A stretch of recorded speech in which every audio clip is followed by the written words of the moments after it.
Terima kasih pemirsa, Anda masih menyaksikan Haba Orang Inang dan memang masih mengenai tema kita hari ini terkait dengan upaya terintegrasi untuk pencegahan stunting di Aceh. Dan bagi Anda silahkan saja bergabung di nomor yang tertera di bawah ini dan masih dengan dua narasumber yang sudah hadir, yaitu Eva Kofifa selaku Direktur Eksekutif dari PKBI Aceh dan juga ada tadi Dr. Tira yang sudah tadi banyak bercerita mengenai stunting. Nah tadi juga ada pelibatan semua pihak ya Dok, boleh dilanjutkan lagi Dok? Ya, jadi tadi saya menyampaikan sebelum jeda perihal seberapa beratnya sebenarnya isu stunting ini di Aceh, karena tadi untuk di bawah usia 2 tahun Aceh menduduki posisi yang pertama untuk tingginya kasus stunting, dan juga untuk yang balita adalah di posisi ketiga. Ini berdasarkan data dari Riskesdas 2018. Nah, mengenai upaya-upaya bagaimana tadi yang terintegrasi, sebenarnya kita perlu merujuk atau melihat kepada panduan-panduan yang sudah ada.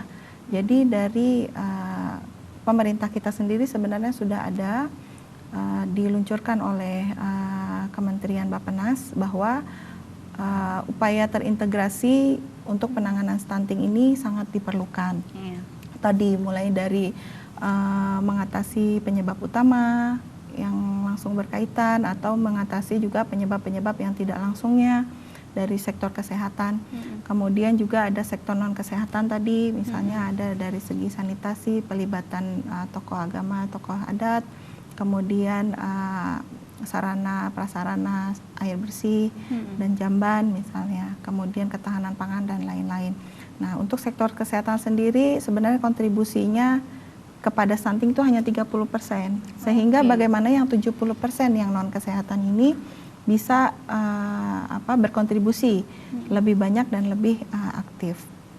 Kemudian selain panduan-panduan dari Bappenas tadi, ada juga dari TNP 2K atau kantor staf kepresidenan dan wakil presiden meluncurkan juga beberapa arahan-arahan atau panduan-panduan bagaimana kita bisa mengatasi stunting ini secara terintegrasi baik dari sektor kesehatan, non kesehatan, pemerintah dan non pemerintah. Karenanya kami hadir dari UNICEF dan juga mendukung mitra-mitra lokal seperti salah satunya PKBI, ada lagi dari Flower Aceh, Yayasan 2, kemudian ada Yayasan Aceh Hijau dan PKPM yang sama-sama mendukung program-program pemerintah.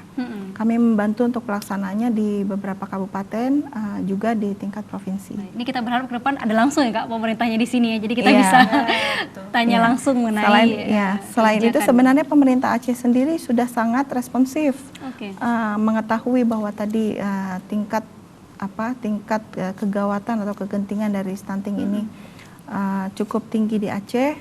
Sudah dikeluarkan adanya peraturan gubernur nomor 14 tahun 2019 untuk upaya-upaya pencegahan dan penanganan stunting secara terintegrasi.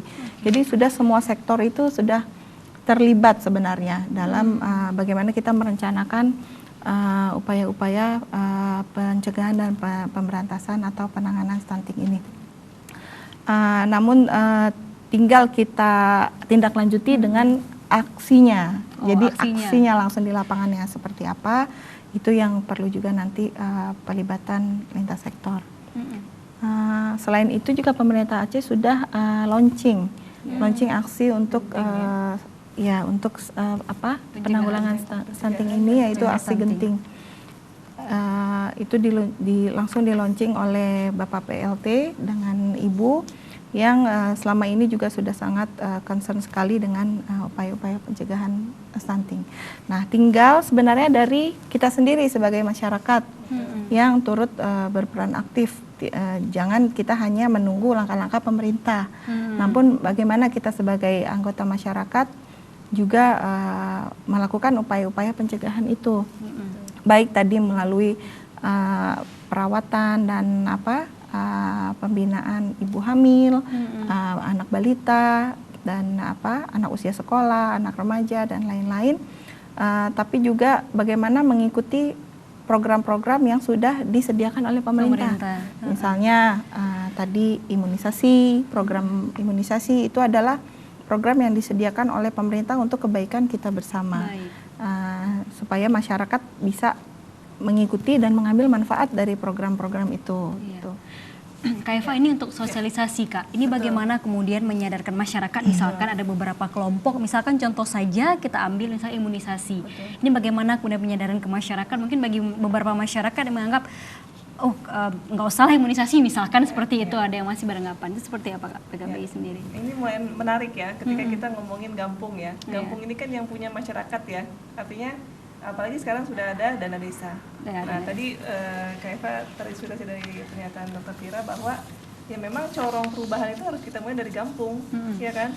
Bagaimana kita mulai deketin para Pak Kecil, ya, Tuh Hafed, dan para tokoh-tokoh perempuan di Gampung maupun tokoh-tokoh agama maupun tokoh masyarakat yang ada di Gampung, orang-orang tua kita yang sangat paham ya kondisi di kampung itu bagaimana. Misalnya kita ajak, kita deketin untuk membangun kesadaran bersama bahwa ini kita punya persoalan loh Pak gitu. Nah ini boleh nggak ya, apalagi secara peraturan juga amanat dari dana desa itu boleh untuk penanganan atau pemberdayaan untuk isu kesehatan. Sudah berapa ya kan? kampung Kak? Kalau di kami ini untuk intervensi yang kami dampingin di 2 kabupaten. 2 kabupaten. Artinya memang di setiap kabupaten itu Aceh Jaya dengan Simelu. Aceh Jaya dan Simelu. Kami untuk di 2 kabupaten ini sangat intens gitu ya.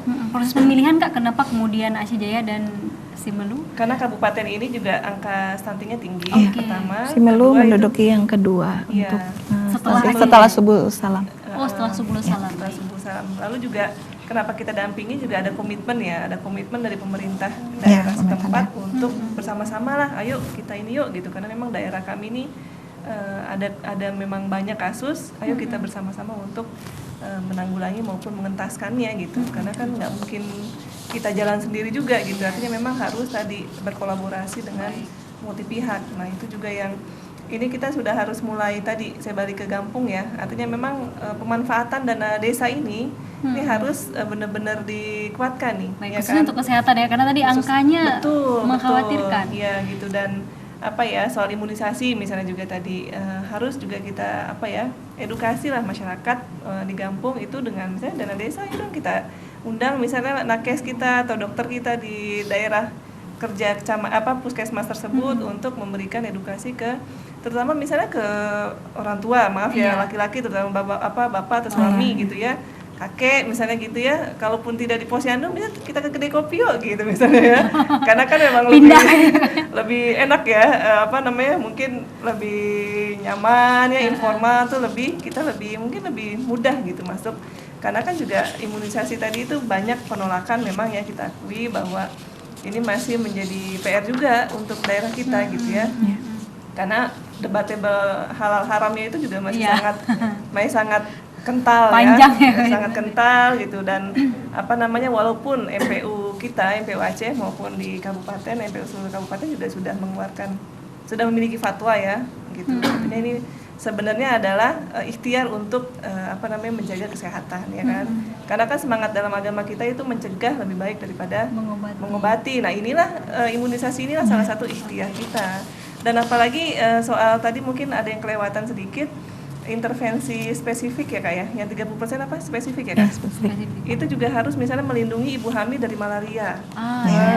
Di kita juga masih ada loh kabupaten yang belum eliminasi, yang belum bebas malaria. Nah itu juga bahaya ketika ibu hamil kena malaria gitu, artinya menyebabkan kematian. Nah itu mungkin yang juga harus di Gampung nih harus menyuarakan nih, karena kan memang daerah perkebunan misalnya duren ya kan, terus itu yang banyak malaria itu kan memang daerah kita gitu. Artinya Pak Kecil ini nanti harus kita terus-menerus dampingin gitu untuk ayo dong Pak Kecil, yuk kita lihat nih daerah kita ada apa, masalah apa, itu yang perlu mungkin imunisasi tadi, malaria, terus misalnya kita masih sulit sekali air bersih ya kan, walaupun ini ya apalagi sekarang kemarau panjang misalnya kan gitu. Terus masih banyak WC terbang karena anggapan budaya gitu. Masa WC dalam rumah, kan gitu anggapan di beberapa tempat di daerah kita kan gitu. Itu yang mungkin juga perlu kita dampingi juga para kader-kader posyandu di kampung-kampung. Baik, jadi teritorinya kita mulai dari Gampung ya Kak? Iya, Dari corong perubahan. Corong perubahan dari Corong perubahan Gampung. itu ada di Gampung. Wah, ini kalau betul Kak, ini kalau kita bicara stunting ini nggak akan ada habis-habisnya nih Kak ya dan dokter ya. Dan kita memang masih menunggu informasi lainnya nih. Tapi sayang sekali untuk momen kali ini waktunya sudah habis ini Dok. Mungkin ada terakhir closing statement untuk masyarakat juga, mungkin dari dokter dulu, silakan Dok. Oh, dari saya dulu. Jadi untuk mengatasi permasalahan stunting ini bukan hanya intervensi dari sisi kesehatan saja, tapi juga kita melibatkan setiap pihak, terutama dari masyarakatnya sendiri sebagai agen perubah. Jadi tentunya masyarakat perlu memperoleh informasi-informasi yang benar sehingga bisa mempunyai pengetahuan yang cukup untuk bagaimana mengatasi stunting. Dan ini saya apresiasi sekali bahwa ACTV menampilkan informasi-informasi mengenai stunting ini untuk masyarakat. Kita tunggu terus dong informasinya pastinya ya. Ini tak akan cukup ya satu jam ini. Terima kasih Dokter Tira Aswitama ya Dok, sudah meluangkan waktu berbagi dengan kita di ACTV. Dari Kak Eva, silakan Kak. Sedikit saja kalau dari kami seperti juga slogan kita ya saat genting itu gerakan untuk pencegahan dan penanggulangan stunting saat di Bangpadang kemarin itu, bahwa anak hebat itu ya, anak Aceh hebat itu ya ketika anak sehat maka Aceh juga akan sehat. Ya kan, ketika anak Aceh hebat maka Aceh juga akan hebat. Itu yang mungkin harus kita terus refleksikan gitu ya dengan aksi-aksi kerja kita di komunitas. Baik, terima kasih Kak Eva Kofifah, Direktur Eksekutif PKB Aceh, dan terima kasih juga tadi kepada Ibu Umi di Cadik sudah bergabung, dan juga terima kasih buat Anda pemirsa ACTV yang sudah menyaksikan. Semoga pastinya tayangan ini bermanfaat untuk Anda. Saya Indra Sikasari, mewakili seluruh kerabat kerja yang bertugas, mohon pamit undur diri. Wassalamualaikum warahmatullahi wabarakatuh. Waalaikumsalam.